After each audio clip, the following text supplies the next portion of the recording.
شروع اللہ کا نام لے کر جو بڑا مہربان نہایت رحم والا ہے۔ الف لام میم را۔ اے نبی، یہ کتاب الہی کی آیتیں ہیں اور جو کچھ تمہارے پروردگار کی طرف سے تم پر نازل ہوا ہے حق ہے، لیکن اکثر لوگ ایمان نہیں لاتے۔ اللہ وہی تو ہے جس نے ستونوں کے بغیر آسمان جیسا کہ تم دیکھتے ہو اتنے اونچے بنائے، پھر عرش پر جلوہ افروز ہوا اور سورج اور چاند کو کام میں لگا دیا۔ ہر ایک میعاد معین تک گردش کر رہا ہے۔ وہی دنیا کے کاموں کا انتظام کرتا ہے۔ اس طرح وہ اپنی آیتیں کھول کھول کر بیان کرتا ہے کہ تم اپنے پروردگار کے روبرو جانے کا یقین کرو۔ اور وہی ہے جس نے زمین کو پھیلایا اور اس میں پہاڑ اور دریا پیدا کیے اور ہر طرح کے میووں کی دو دو قسمیں بنائیں۔ وہی رات کو دن کا لباس پہناتا ہے۔ غور کرنے والوں کے لیے اس میں بہت سی نشانیاں ہیں۔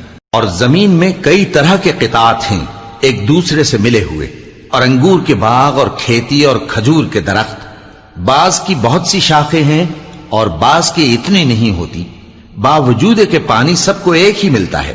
اور ہم بعض میووں کو بعض پر لذت میں فضیلت دیتی ہیں، اور اس میں سمجھنے والوں کے لیے بہت سی نشانیاں ہیں۔ اگر تم عجیب بات سننی چاہو تو کافروں کا یہ کہنا عجیب ہے کہ جب ہم مر کر مٹی ہو جائیں گے تو کیا اثر نو پیدا ہوں گے؟ یہی لوگ ہیں جو اپنے پروردگار سے منکر ہوئے ہیں، اور یہی ہیں جن کی گردنوں میں طوق ہوں گے، اور یہی اہل دوزخ ہیں کہ ہمیشہ اس میں جلتے رہیں گے۔ اور یہ لوگ بھلائی سے پہلے تم سے برائی جلدی سے مانگتے ہیں، یعنی طالب عذاب ہیں، حالانکہ ان سے پہلے عذاب واقع ہو چکے ہیں۔ اور تمہارا پروردگار لوگوں کو باوجود ان کی بے انصافیوں کے معاف کرنے والا ہے، اور بے شک تمہارا پروردگار سخت عذاب دینے والا ہے۔ اور کافر لوگ کہتے ہیں کہ اس پیغمبر پر اس کے پروردگار کی طرف سے کوئی نشانی کیوں نازل نہیں ہوئی؟ اے نبی، تم تو صرف خبردار کرنے والے ہو، اور ہر ایک قوم کے لیے رہنما ہوا کرتا ہے۔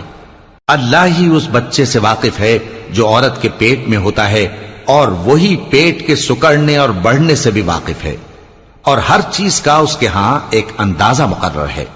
وہ چھپی اور ظاہر چیزوں کا جاننے والا ہے، سب سے بزرگ ہے، عالی رتبہ ہے۔ کوئی تم میں سے چپکے سے بات کہے یا پکار کر، یا رات کو کہیں چھپ جائے یا دن کی روشنی میں کھلم کھلا چلے پھرے، اللہ کے نزدیک برابر ہے۔ اس کے آگے اور پیچھے اللہ کے چوکیدار ہیں جو اللہ کے حکم سے اس کی نگرانی کرتے ہیں۔ اللہ اس نعمت کو جو کسی قوم کو حاصل ہے نہیں بدلتا جب تک کہ وہ اپنی حالت کو نہ بدلے، اور جب اللہ کسی قوم کے ساتھ برائی کا ارادہ کرتا ہے تو وہ پھر نہیں سکتی، اور اللہ کے سوا ان کا کوئی مددگار نہیں ہوتا۔ وہی تو ہے جو تم کو ڈرانے اور امید دلانے کے لیے بجلی دکھاتا اور بھاری بھاری بادل پیدا کرتا ہے، اور رعد اور فرشتے سب اس کے خوف سے اس کی تسبیح و تحمید کرتے رہتے ہیں۔ اور وہی بجلیاں بھیجتا ہے، پھر جس پر چاہتا ہے گرا بھی دیتا ہے، جبکہ وہ اللہ کے بارے میں جھگڑتے ہیں، اور وہ بڑی قوت والا ہے۔ کام کا پکارنا تو اسی کا ہے، اور جن کو یہ لوگ اس کے سوا پکارتے ہیں وہ ان کی پکار کو کسی طرح قبول نہیں کرتے، مگر اس شخص کی طرح جو اپنے دونوں ہاتھ پانی کی طرف پھیلا دے تاکہ دور ہی سے اس کے منہ تک آ پہنچے، حالانکہ وہ اس تک کبھی بھی نہیں آ سکتا۔ اور اسی طرح کافروں کی پکار بیکار ہے۔ اور جتنی مخلوقات آسمانوں اور زمین میں ہے، خوشی سے یا ناخوشی سے اللہ کے آگے سجدہ کرتی ہے، اور ان کے سائے بھی صبح و شام سجدے کرتے ہیں۔ ان سے پوچھو کہ آسمانوں اور زمین کا پروردگار کون ہے؟ تم ہی کہہ دو کہ اللہ۔ ان سے کہو کہ کیا تم نے اللہ کو چھوڑ کر ایسے لوگوں کو کارساز بنایا ہے جو خود اپنے نفع و نقصان کا بھی اختیار نہیں رکھتے؟ کہو کیا اندھا اور آنکھوں والا برابر ہیں، یا اندھیرا اور اجالا برابر ہو سکتا ہے؟ بھلا ان لوگوں نے جن کو اللہ کا شریک مقرر کیا ہے، کیا انہوں نے اللہ کسی مخلوقات پیدا کی ہے جس کے سبب ان کے لیے مخلوقات مشتبہ ہو گئی ہے؟ کہہ دو کہ اللہ ہی ہر چیز کا پیدا کرنے والا ہے، اور وہ یکتا ہے، بڑا زبردست ہے۔ اسی نے آسمان سے مے برسایا، پھر اس سے اپنے اپنے اندازے کے مطابق نالے بہہ نکلے، پھر پانی پر پھولا ہوا جھاگ آ گیا، اور جس چیز کو زیور یا کوئی اور سامان بنانے کے لیے آگ میں تپاتے ہیں اس میں بھی ایسا ہی جھاگ ہوتا ہے. اس طرح اللہ حق و باطل کی مثال بیان فرماتا ہے. سو جھاگ تو سوکھ کر زائل ہو جاتا ہے اور پانی جو لوگوں کو فائدہ پہنچاتا ہے وہ زمین میں ٹھہرا رہتا ہے. اس طرح اللہ صحیح اور غلط کی مثالیں بیان فرماتا ہے تاکہ تم سمجھو. جن لوگوں نے اللہ کے حکم کو قبول کیا ان کی حالت بہت بہتر ہوگی، اور جنہوں نے اس کو قبول نہ کیا اگر روئے زمین کے سب خزانے ان کے اختیار میں ہوں تو وہ سب کے سب اور ان کے ساتھ اتنے ہی اور نجات کے بدلے میں صرف کر ڈالیں، مگر نجات کہاں؟ ایسے لوگوں کا حساب بھی برا ہوگا اور ان کا ٹھکانہ بھی دوزخ ہے، اور وہ بری جگہ ہے. بھلا جو شخص یہ جانتا ہے کہ جو کچھ تمہارے پروردگار کی طرف سے تم پر نازل ہوا ہے حق ہے، وہ اس شخص کی طرح ہے جو اندھا ہے، اور سمجھتے تو وہی ہیں جو عقل مند ہیں، جو اللہ کے عہد کو پورا کرتے ہیں اور قول و قرار کو نہیں توڑتے، اور جن رشتوں کے جوڑے رکھنے کا اللہ نے حکم دیا ان کو جوڑے رکھتے اور اپنے پروردگار سے ڈرتے رہتے اور برے حساب سے خوف رکھتے ہیں. اور جو اپنے پروردگار کی خوشنودی حاصل کرنے کے لیے مصائب پر صبر کرتے ہیں اور نماز پڑھتے ہیں، اور جو مال ہم نے ان کو دیا ہے اس میں سے پوشیدہ اور ظاہر خرچ کرتے ہیں اور نیکی سے برائی کو دور کرتے ہیں، یہی لوگ ہیں جن کے لیے عاقبت کا گھر ہے، یعنی ہمیشہ رہنے کے باغات جن میں وہ داخل ہوں گے، اور ان کے باپ دادوں اور بیویوں اور اولاد میں سے جو نیکوکار ہوں گے وہ بھی بہشت میں جائیں گے، اور فرشتے بہشت کے ہر ایک دروازے سے ان کے پاس آئیں گے اور کہیں گے تم پر سلام ہو، یہ تمہاری ثابت قدمی کا بدلہ ہے، اور عاقبت کا گھر خوب گھر ہے.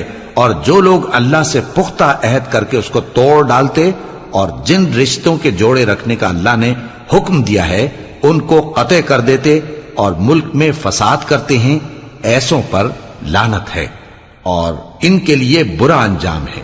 اللہ جس کا چاہتا ہے رزق فراخ کر دیتا ہے اور جس کا چاہتا ہے تنگ کر دیتا ہے، اور کافر لوگ دنیا کی زندگی پر خوش ہو رہے ہیں، اور دنیا کی زندگی آخرت کے مقابلے میں بہت تھوڑا سامان ہے. اور کافر کہتے ہیں کہ اس پیغمبر پر اس کے پروردگار کی طرف سے کوئی نشانی کیوں نازل نہیں ہوئی؟ کہہ دو کہ اللہ جسے چاہتا ہے گمراہ کرتا ہے، اور جو اس کی طرف رجوع ہوتا ہے اس کو اپنی طرف کا رستہ دکھاتا ہے، یعنی ان کو جو ایمان لاتے اور جن کے دل اللہ کی یاد سے آرام پاتے ہیں ان کو. اور سن رکھو کہ اللہ کی یاد سے ہی دل آرام پاتے ہیں. جو لوگ ایمان لائے اور عمل نیک کیے ان کے لیے خوشحالی اور عمدہ ٹھکانہ ہے. جس طرح ہم پہلے پیغمبر بھیجتے رہے ہیں اسی طرح اے نبی ہم نے تم کو اس امت میں جس سے پہلے بہت سی امتیں گزر چکی ہیں بھیجا ہے، تاکہ تم ان کو وہ کتاب جو ہم نے تمہاری طرف بھیجی ہے پڑھ کر سنا دو. اور یہ لوگ رحمان کو نہیں مانتے.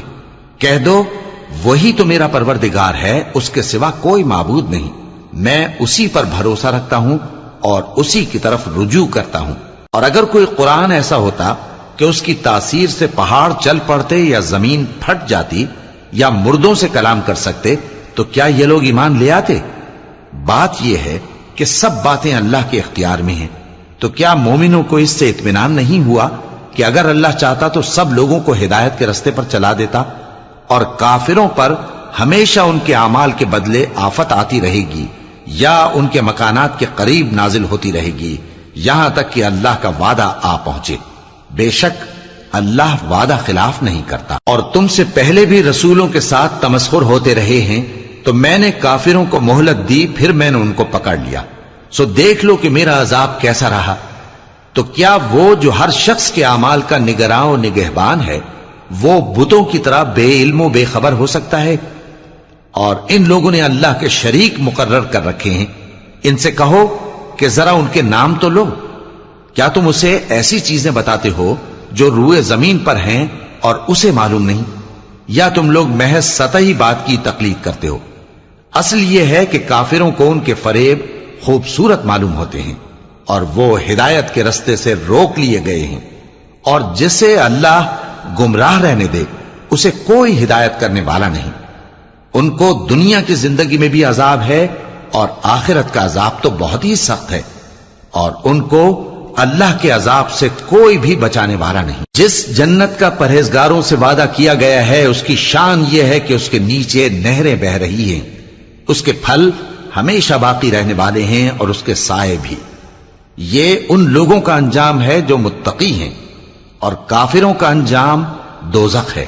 اور جن لوگوں کو ہم نے کتاب دی ہے وہ اس کتاب سے جو تم پر نازل ہوئی ہے خوش ہوتی ہیں، اور بعض فرقے اس کی بعض باتیں نہیں بھی مانتے۔ کہہ دو کہ مجھ کو یہی حکم ہوا ہے کہ اللہ ہی کی عبادت کروں اور اس کے ساتھ کسی کو شریک نہ بناؤں۔ میں اسی کی طرف بلاتا ہوں اور اسی کی طرف مجھے لوٹنا ہے۔ اور اسی طرح ہم نے اس قرآن کو عربی زبان کا فرمان بنا کر نازل کیا ہے، اور اگر تم علم آ جانے کے بعد ان لوگوں کی خواہشوں کے پیچھے چلو گے تو اللہ کے سامنے کوئی نہ تمہارا مددگار ہوگا اور نہ کوئی بچانے والا۔ اور اے نبی، ہم نے تم سے پہلے بھی پیغمبر بھیجے تھے اور ان کو بیویاں اور اولاد بھی دی تھی، اور کسی پیغمبر کے اختیار کی بات نہ تھی کہ اللہ کے حکم کے بغیر کوئی نشانی لے آتا۔ ہر حکم قضا کتاب میں لکھا ہوا ہے۔ اللہ جس چیز کو چاہتا ہے مٹا دیتا ہے اور جس کو چاہتا ہے باقی رکھتا ہے، اور اسی کے پاس اصل کتاب ہے۔ اور اگر ہم کوئی عذاب جس کا ان لوگوں سے وعدہ کرتے ہیں تمہیں دکھائیں، یعنی تمہارے روبرو ان پر نازل کریں، یا تمہاری مدت حیات پوری کر دیں، یعنی تمہارے انتقال کے بعد عذاب بھیجیں، تو تمہارا کام ہمارے احکام کا پہنچا دینا ہے اور ہمارا کام حساب لینا ہے۔ کیا انہوں نے نہیں دیکھا کہ ہم زمین کو اس کے کناروں سے گھٹاتے چلے آ رہے ہیں، اور اللہ جیسا چاہتا ہے حکم کرتا ہے، کوئی اس کے حکم کا رد کرنے والا نہیں، اور وہ جلد حساب لینے والا ہے۔ جو لوگ ان سے پہلے تھے وہ بھی بہتیری تدبیریں کرتے رہے ہیں، سو تدبیر تو سب اللہ ہی کی ہوتی ہے۔ ہر شخص جو کچھ کر رہا ہے اللہ اسے جانتا ہے، اور کافر جلد معلوم کر لیں گے کہ آخرت میں اچھا انجام کس کے لیے ہوتا ہے۔ اور کافر لوگ کہتے ہیں کہ تم پیغمبر نہیں ہو۔ کہہ دو کہ میرے اور تمہارے درمیان اللہ اور وہ شخص جس کے پاس کتاب آسمانی کا علم ہے بطور گواہ کافی ہے۔